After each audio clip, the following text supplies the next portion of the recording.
नितीन गडकरी खरंच गोमांसचा व्यवसाय करतात? आज तुम्हाला हे संपूर्ण केस 5 मिनिटांमध्ये समजून सांगतो, तर व्हिडिओ शेवटपर्यंत पहा.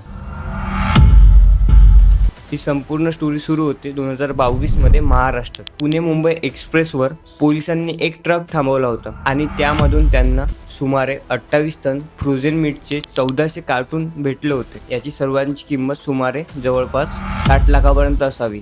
पण या सर्वांमध्ये एक खूप मोठा प्रश्न होता. हे बफेलो मीट आहे की काऊ मीट आहे हे स्पष्ट झालं नव्हतं. आणखी ट्रक पकडल्यावर काही तासांनी एक कंपनी पुढे आली आणि ती कंपनी होती Rembal agro and fruit private limited company. ही कंपनी व्यवसाय काय करते माहिती आहे? Meat processing, buffalo meat trading, international meat export. या कंपनीने कोर्टात सांगितलं की हा सर्व माल व्हिएटनामला एक्सपोर्ट करण्यासाठी जात होता. आता सर्वात मोठा प्रश्न, नितीन गडकरीचं या सर्वांमध्ये नाव कसं आलं?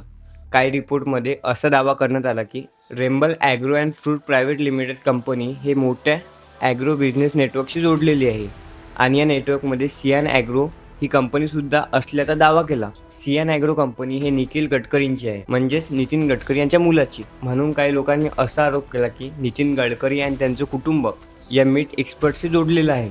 पण इथे एक गोष्ट लक्षात घ्या, आजपर्यंत आलेल्या माहितीप्रमाणे हे पूर्ण प्रकरण खरं आहे.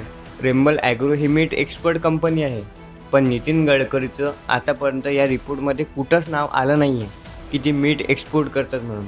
असा आणखी तो कोणता पुरावा अधिक समोर आला नाही आहे. अधिक म्हणजे सोशल मीडियावर प्रत्येक दिसणारी गोष्ट हे खरी नसतं. कधी कधी ते अफवासुद्धा असतात. कधी कधी अशी माहिती एक मोठा राजकीय वाद बनू शकतो.